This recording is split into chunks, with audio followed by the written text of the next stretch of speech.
செம ருசி சமையல் ஈஸி. இப்போ நம்ம பார்க்க போகிற டிஷ் Alleppey Prawn Curry. அதுக்கு தேவையான பொருட்கள் ப்ரான்ஸ், வெங்காயம், தக்காளி, பச்சை மிளகாய், கருவேப்பிள்ளை, இஞ்சி, பூண்டு, தேங்காய் பால், மாங்காய், மல்லித்தூள், மிளகாய்த்தூள், மஞ்சள் தூள், கடுகு, தேங்காய் எண்ணெய், உப்பு. ஃபஸ்ட்டாக பேனை சூடு பண்ணிவிட்டு கோகனட் ஆயில், தேங்காய் எண்ணெய் போட்டு நல்லா சூடு பண்ணிக்கலாம். ஸோ இதில் வந்து தேங்காய் பால் நம்ம யூஸ் பண்ணி இந்த டிஷ் பண்ணுறதுனால வந்து தேங்காய் எண்ணெய் யூஸ் பண்ணும்போது ஒரு நல்ல அந்த கோகனட் ஃப்ளேவரை வந்து உங்களுக்கு இன்க்ரீஸ் பண்ணி கொடுக்கும்.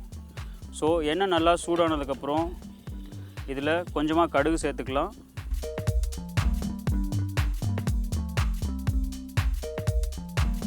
கடுகு நல்லா பொரிஞ்சதுக்கப்புறம் இதில் வந்து நம்ம கருவேப்பிள்ளை, மிளகாய் ரெண்டையும் சேர்த்துக்கலாம்.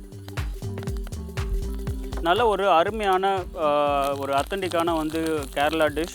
இதில் வந்து கோகனட் மில்க் ஆட் பண்ணுறதுனால வந்து ரைஸ் கூட சாப்பிடும்போது உங்களுக்கு வந்து அந்த கறி வந்து ரொம்ப சூப்பராக இருக்கும். இதை மைல்டாகவும் பண்ணலாம். நமக்கு வந்து காரம் அதிகமாக வேணும்னா நீங்கள் வந்து கொஞ்சம் க்ரீன் சில்லி சேர்த்துக்கலாம். ஸோ க்ரீன் சில்லி, கருவேப்பிலை ரெண்டும் ஓரளவுக்கு வதங்கினதுக்கப்புறம் இதில் வந்து நம்ம கொஞ்சமாக க்ரஷ் பண்ணி வச்சுருக்கிற இஞ்சி பூண்டு சேர்த்துக்கலாம்.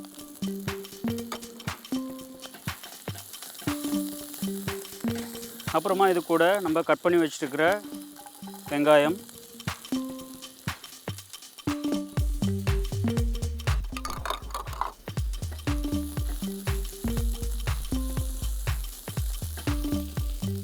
ஸோ வெங்காயம் லைட்டாக வதங்க ஆரம்பிக்கிறப்போ கொஞ்சமாக சால்ட் சேர்த்துக்கிறோம்.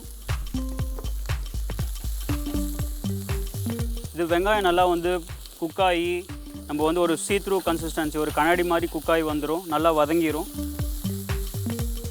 அதுக்கப்புறம் நம்ம வந்து அடுத்த இன்க்ரீடியன்ட்ஸ் ஆட் பண்ணலாம். ஸோ வெங்காயம் நல்லா வதங்கிருச்சு. இதில் இப்போ வந்து நம்ம வந்து மாங்காய் சேர்த்துக்கலாம். நார்மலாக வந்து நம்ம புளி போட்டு நம்ம சவுத் இந்தியன் ஸ்டைலில், தமிழ்நாடு ஸ்டைலில் வந்து எப்படி பண்ணுறோமோ அதே மாதிரி இதில் புளிக்கு பதிலாக வந்து நம்ம வந்து மாங்காய் ஆட் பண்ணுறோம். ஸோ அந்த டிஷ்ஷுக்கு வந்து அந்த புளிப்புத்தன்மை வந்து மாங்காயிலேருந்து வரும். இது வந்து இப்போ நம்ம வந்து ப்ரான் கறி பண்ண போகிறோம். இதுக்கு பதிலாக நீங்கள் வந்து இதில் ஃபிஷ் ஆட் பண்ணி நீங்கள் என்ன ஃபிஷ் வேணாலும் ஆட் பண்ணிவிட்டு ஃபிஷ் கறியும் பண்ணிக்கலாம். ஸோ வெங்காயம் நல்லா வதங்கியாச்சு, மாங்காவும் ஆட் பண்ணியாச்சு. இதில் கொஞ்சமாக மஞ்சள் தூள், மிளகாய் தூள் சேர்த்துக்கலாம்.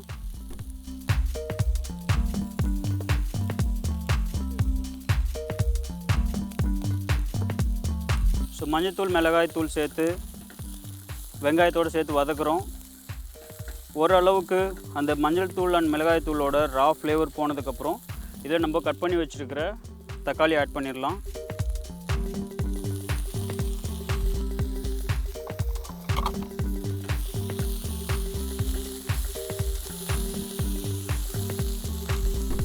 ஸோ தக்காளி நல்லா குக்காகி அந்த வெங்காயத்தோட மிக்ஸ் ஆகி ஒரு மாதிரி ஒரு கிரேவி, செமி கிரேவி கன்சிஸ்டன்சி வரும். அது வரைக்கும் நம்ம வந்து தக்காளியை நல்லா குக் பண்ண போகிறோம்.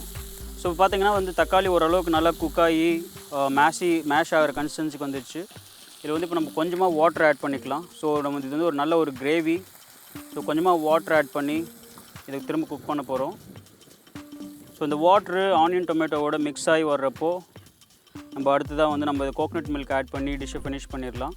ஸோ மாங்காவும் தண்ணி ஆட் பண்ணும்போது நல்லா குக் ஆகும். அதோட அந்த புளிப்புத்தன்மை வந்து நல்லா வந்து கிரேவியில் இறங்கும்.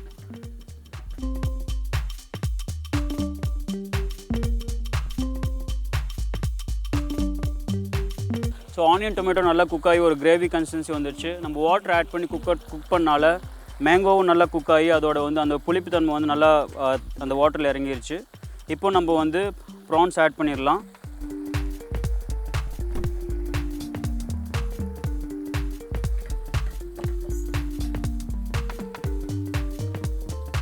ஸோ இந்த கறியோட ஆனியன் டொமேட்டோ அந்த வாட்டரோடு சேர்ந்து ப்ரான்ஸ் நல்லா குக் ஆகணும். ப்ரான்ஸ் குக் ஆகிறதுக்கு ரொம்ப டைம் எடுக்காது. Just fraction of seconds, like maximum ஒரு 1 மினிட்டில் வந்து நல்லா கொதிக்கும் போது ப்ரான்ஸ் குக் ஆகிரும்.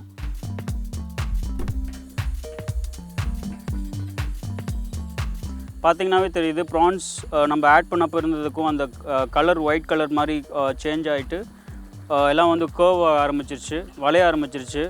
ஸோ ப்ரான் ஆல்மோஸ்ட் குக் ஆகிருச்சு. மேக்ஸிமம் இன்னும் ஒரு 30 செகண்ட்ஸில் வந்து ப்ரான் கம்ப்ளீட்டாக குக் ஆகிரும்.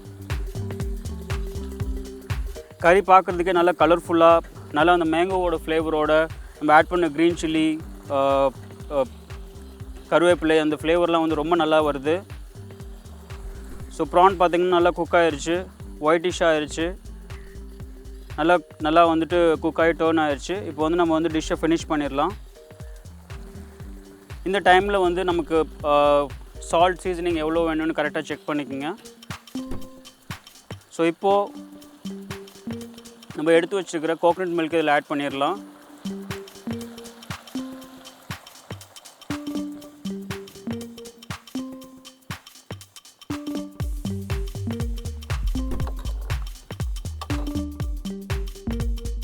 தேங்காய் பால் ஆட் பண்ணும்போது உங்களுக்கு வந்து கிரேவி கொஞ்சமாக திக்காகும். தேங்காய் பால் ஆட் பண்ணதுக்கப்புறம் ரொம்ப நேரம் கொதிக்க விட தேவையில்லை. ஜஸ்ட் லைட்டாக வந்து அந்த தேங்காய் பால் குக் ஆகிற அளவுக்கு அந்த ரா ஃப்ளேவர் போகிற அளவுக்கு கொதிக்க விட்டால் போதும். ஸோ அருமையாக கிரேவி ரெடி ஆயிடுச்சு. நீங்கள் தேங்காய் பால் எவ்வளோ ஆட் பண்ணுறீங்களோ அந்த அளவுக்கு வந்து வாட்டர் வச்சுக்கோங்க. ஸோ வந்து தேங்காய் பால் ஆட் பண்ணுறப்போ வந்து கிரேவி வந்து திக்காகும். ஸோ வாட்டர் அதுக்கு அட்ஜஸ்ட் பண்ணி வாட்டர் வச்சுக்கலாம்.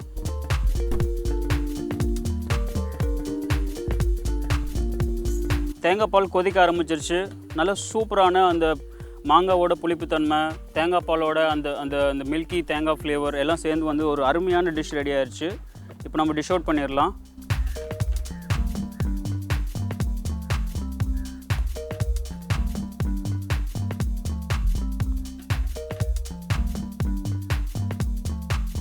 இப்போ நம்ம பார்த்த ஒரு கேரளா ஸ்டைல் அலப்பி ப்ரான் கறி உங்களுக்கு எல்லாருக்கும் பிடிச்சிருக்குன்னு நினைக்கிறேன். இதே மாதிரி ஒரு இன்ட்ரெஸ்டிங்கான டிஷ்ஷோட மீண்டும் சந்திக்கிறேன்.